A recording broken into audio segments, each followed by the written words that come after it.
오늘 에스더 8장 11절에서 17절까지 말씀 함께 보겠습니다. 어제 본문에서 하만이 죽었습니다. 그리고 모르드게가 이 페르시아의 총리가 되었습니다. 그렇다고 문제가 다 해결되고 끝난 것은 아니죠. 12월 13일에 유대인들을 진멸하라는 왕의 조서가 아주 효력을 발휘하고 있습니다.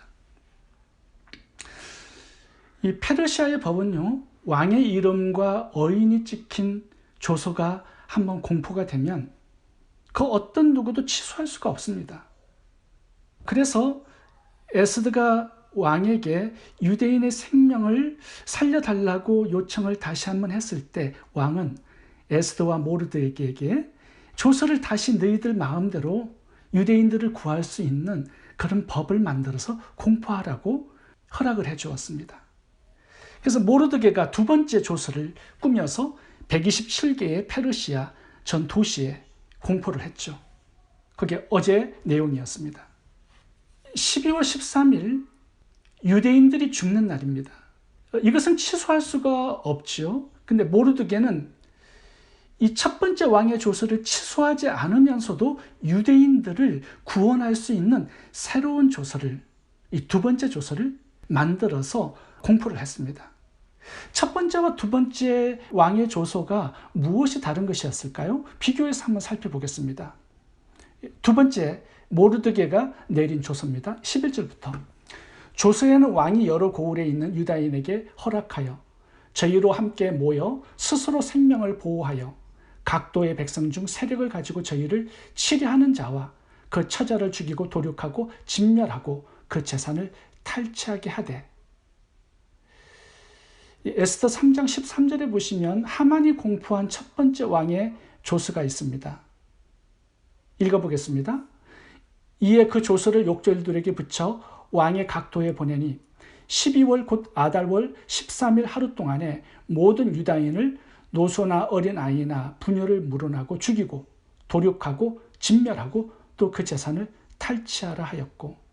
이 첫 번째 조서와 두 번째 조서의 다른 점은 무엇일까요? 죽이는 대상이 다르죠. 첫 번째 조서에서는 유대인을 죽이라고 했고요. 두 번째 조서에서는 아말렉을 죽이라고 명령하고 있습니다.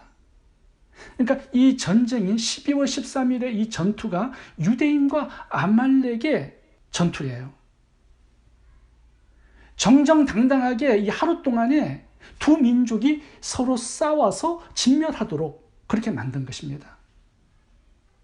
이것이 모르드게의 지혜였어요. 첫 번째 하만이 내린 왕의 조서도 존중하죠. 그러면서 유대인들도 자신들의 생명을 지킬 수 있도록 만든 조서였습니다. 이 첫 번째 조서는 유대인들에게 큰 위기감을 주었지만 이 두 번째 조서는요, 아말렉에게 엄청난 위기감을 주었습니다.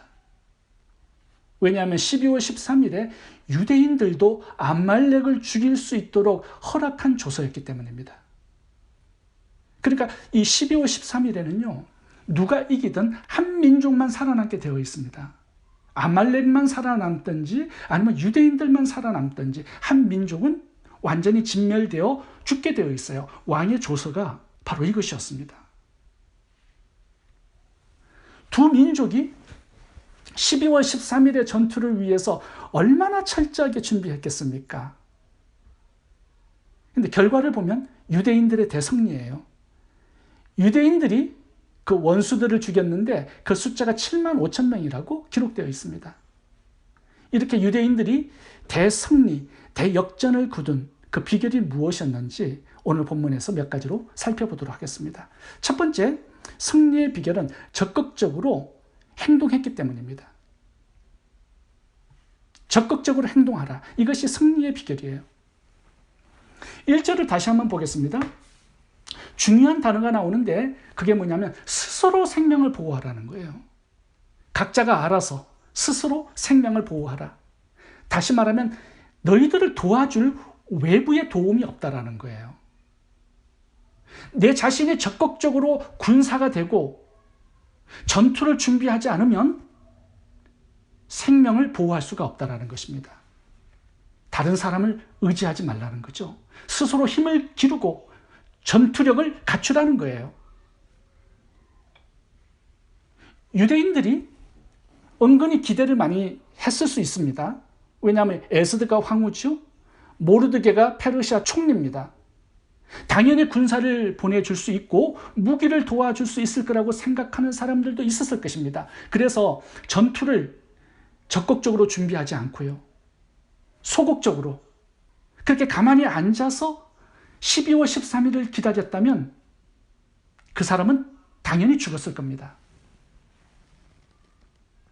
그래서 모르드게는 이렇게 명령을 하고 있는 거예요. 스스로 생명을 보호하라. 다시 말하면 문제 해결을 위해서 적극적으로 행동하라는 거예요. 하나님이 도와주시겠지? 에스더와 모르드게가 도와주겠지? 누가 나를 도와주겠지? 그렇게 소극적으로 행동하지 말라는 겁니다. 우리가 에스더 초반부를 보면요, 이제 유대인들이 하만에게 다 진멸당할 위기에 놓였습니다. 에스더가 어떻게 행동합니까? 적극적으로 능동적으로 행동합니다. 왕이 부르지 않았는데 유대인들의 생명을 구원하기 위해서 적극적으로 왕에게 뛰어들어갑니다. 그랬을 때 왕은 금호를 내어밀고 에스더를 살려주죠. 그리고 문제를 해결하는 문이 거기에서 열린 겁니다. 에스더의 적극적이고 능동적인 행동에 문제 해결이 열린 거예요. 우리가 여러 가지 어려운 문제들을 만나고 위기와 고난과 역경과 시험을 만날 때 좀 더 적극적이고 능동적으로 그 문제를 해결하기 위해서 노력하는 것이 필요하다는 겁니다. 의지가 나약하고 스스로 아무것도 하지 않으려고 하는 사람들은요, 하나님께서 도와줄 수가 없습니다. 악조건 속에서도 자신의 운명을 스스로 개척하고 바꾸기 위해서 노력하고 적극적으로 능동적으로 전투적으로 문제와 싸우는 사람들을 하나님도 그 배경에서 도와주실 수가 있는 거예요. 그래서 하늘은 스스로 돕는 자를 돕는다라는 말이 나온 것입니다. 기독교식으로 표현하면 적극적으로 자신의 운명을 개척하는 사람을 하나님께서 도우신다라는 거예요. 제가 아는 목사님 한 분은 미국에서 대학을 마치고 한국으로 나가서 총신대 신학교를 들어갔습니다. 근데 신대원 이제 3학년 졸업반인데 전도사로 사역할 교회가 연결되지 않았어요. 그래서 그냥 졸업할 때까지 계속 기다린 겁니다. 이제 졸업하면 갈 데가 없어요. 굉장히 큰 위기를 만난 겁니다. 근데 어느 날 학교 게시판에 서울에 있는 대형 교회에서 전도사를 구한다라는 광고가 붙었습니다. 그런데 광고를 보니까 응시 자격 조건이 신학대학원 1학년생만 되는 거예요. 3학년생은 안 돼요. 이제 졸업해야 되는데 사역지가 없으니까 얼마나 답답하겠습니까? 그래서 그 전도사님께서 자격은 안 되지만 용기를 내어서 이력서를 그 교회에다가 제출해 보았습니다. 심사위원들이 서류를 보고 탈락시키면 손해보는 건 없잖아요. 그래서 원서를 집어넣었어요. 근데 몇 주 후에 교회에서 연락이 왔습니다. 서류가 통과됐다고 면접을 보러 오라는 소식이었어요. 나중에 알고 봤더니 그 교회 심사위원들이 3학년이지만 만나서 인터뷰나 해보자고 그렇게 해서 이 전도사님을 부른 겁니다. 근데 그 전도사님이 청년부 전도사로 합격이 되어서 사역을 그 교회에서 시작하게 된 거예요. 지금은요, 그 교회에서 나와서 분당 우리 교회를 10몇 년 전에 개척을 해서 지금은 2만 명 정도 모이는 대형 교회 담임 목사가 되었습니다. 그 목사님이 이찬수 목사님이세요. 그 이찬수 목사님께서 자신의 간증을 하면서 이렇게 말씀하셨습니다. 그때 적극적으로 능동적으로 행동한 것이 미래의 큰 축복이 되었다. 에스더가 그 부분에 대한 이야기를 많이 강조하고 있습니다. 에스더처럼 문제를 해결하기 위해서 적극적으로 능동적으로 행동할 때 하나님은 막힌 길을 열어주시고 우리에게 새로운 미래를 주신다는 것입니다. 두 번째 승리의 비결은 실력을 갖추는 것입니다.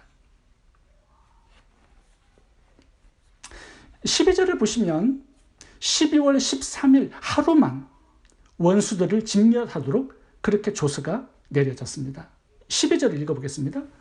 아수에로 왕의 각 지방에서 아달월 곧 12월 13일 하루 동안에 하게 하였고, 그러니까 이 전투가 12월 13일 하루만 주어진 겁니다. 그날에 유대인들은 아말렉을 죽일 수 있었고요, 아말렉은 유대인들을 진멸할 수 있었습니다. 이게 왕의 조서에서 이렇게 허락된 법이었어요. 그러니까 원수 갚는 날은 단 하루였습니다. 그 날을 얼마나 잘 준비하느냐에 따라서 그날은 곡소리 나는 통곡의 날도 될 수 있고요, 원수를 진멸하는 축제의 날, 승리의 날도 될 수 있다는 뜻입니다. 얼마나 잘 준비하느냐에 따라서. 오늘 본문을 보시면 이게 전투입니다. 남을 죽이지 않으면 내가 죽는 그런 전투예요. 아말렉과 유대인들이 실력 대 실력으로 싸우는 겁니다. 만약에 유대인들이 칼 쓰는 법, 창 던지는 이 전투 실력을 갖추지 못했다면 그날이 어떻게 되었을까요?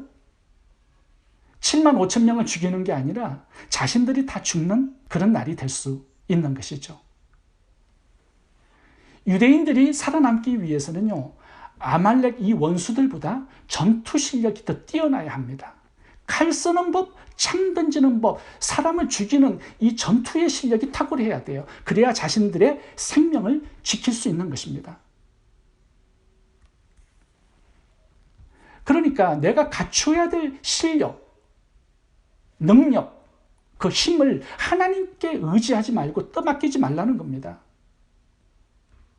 아말렉보다 더 탁월한 실력을 갖출 때 내 민족도 지킬 수 있고 나의 생명도 지킬 수 있는 거죠. 그리고 하나님도 도와주실 수 있고 승리를 주실 수도 있는 것입니다. 우리 중에 어떤 성도님들은 사업을 하면서 열심히 기도합니다. 물론 기도도 해야 하지만 그 분야에 다른 경쟁업체보다 더 탁월한 실력을 갖추어야 합니다. 그래야 하나님께서 미래를 복되게 열어주시고 승리를 주실 수 있는 거예요. 아브라함을 한번 살펴보겠습니다. 하나님은 아브라함을 가나안 땅에 홀로 떨어뜨려 두셨습니다. 주위에는 전부 다 이방 백성들이에요.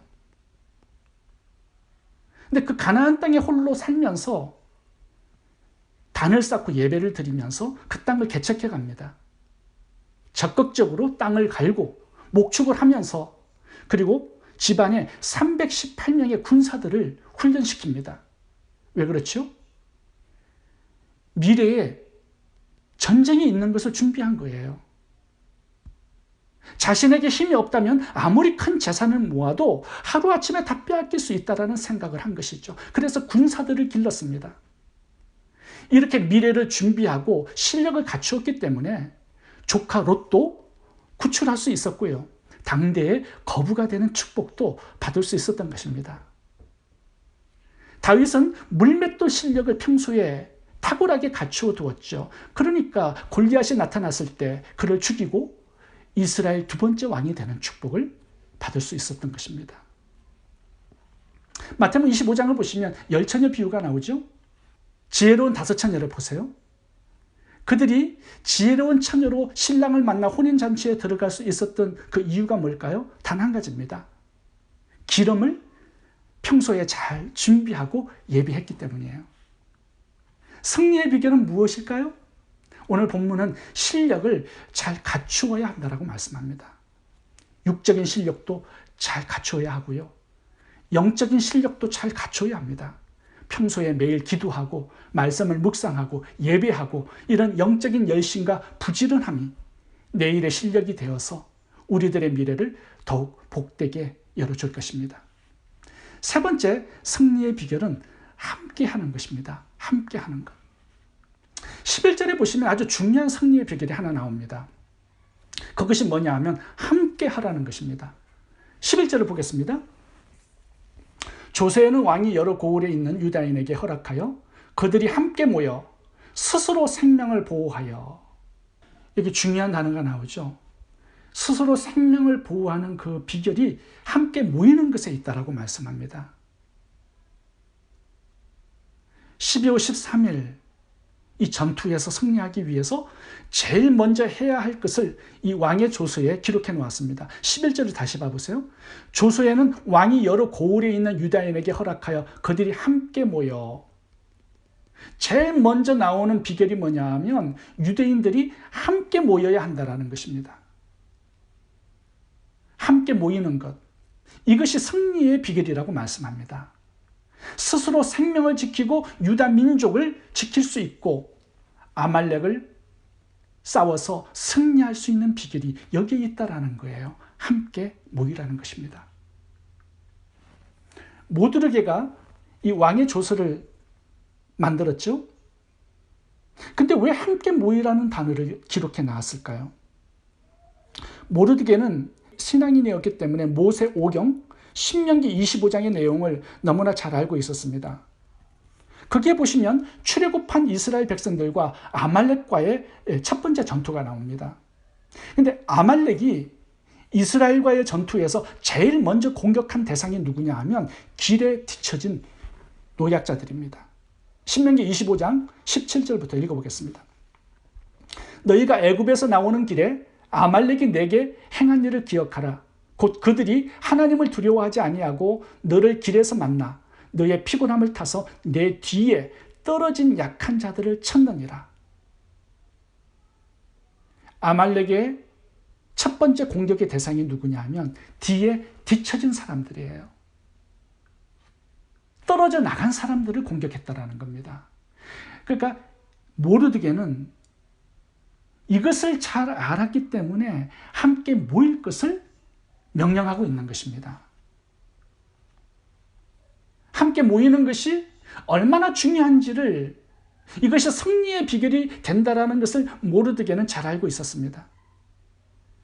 유대인들이 함께 모인다면 대적들이 쉽게 공격하지 못하게 될 것이라는 것을 알고 있었던 거죠. 그래서 모르드게는 왕의 이름으로 조서를 쓰면서 제일 먼저 함께 모이라고 명령을 하고 있습니다. 우리 성도들도 마찬가지죠. 우리들이 함께 모이는 데 힘써야 마귀의 공격을 이길 수 있습니다. 하와가 혼자였을 때 에덴 동산에서 마귀가 시험하고 미혹했죠. 다윗도 혼자였을 때 밧세바의 유혹에 넘어갔습니다. 가룟 유다도 늘 혼자 다니죠. 그래서 마귀의 밥이 된 것입니다. 침례 요한도 보시면요, 굉장한 능력의 사도였죠. 근데 감옥에 들어가서 혼자였을 때는 예수님의 메시아 되심을 의심하는 마음이 생겼습니다. 아무리 신앙이 좋아도요, 혼자 떨어져 있으면 마귀가 찾아와서 시험하고 공격한다라는 사실을 알아야 합니다. 우리는 그렇게 약하다라는 사실을 알아야 돼요. 그래서 함께 모이라는 거죠. 악한 마귀는 우는 사자처럼 어른거리면서 삼킬 자를 찾아 돌아다닌다라고 말씀합니다. 누가 밥이 될까요? 혼자 떨어져 있는 성도들입니다. 오늘 본문은 성도들이 함께 모이면 승리할 것이다 라고 말씀하고 있습니다. 왜 그러냐 하면요, 마태복음 18장 20절에 주님의 약속 때문입니다. 두세 사람이 내 이름으로 모인 곳에는 나도 그들 중에 있느니라. 함께 모일 때 주님께서 그곳에 함께 하시겠다라고 약속합니다. 그래서 강력한 교회, 음부의 권세가 이기지 못하는 능력의 교회로 만들어 주시겠대요. 주님이 함께 하셔서. 그래서 초대교회 성도들은요, 모이기에 힘썼습니다. 사도행전 2장 1절부터 나와요. 저희가 다 같이 한 곳에 모였고, 2장 44절, 믿는 사람이 다 함께 모든 물건을 서로 통용하고 또 재산과 소유를 팔아 각 사람의 필요를 따라 나눠주고 날마다 마음을 같이하여 성전에 모이기를 힘쓰고, 사도행전 5장 12절, 믿는 사람이 다 마음을 같이하여 솔로몬 행각에 모이고. 마귀는 초대교회를 이길 수 없었습니다. 초대교회는 작은 교회였지만 강력한 교회였습니다. 왜요?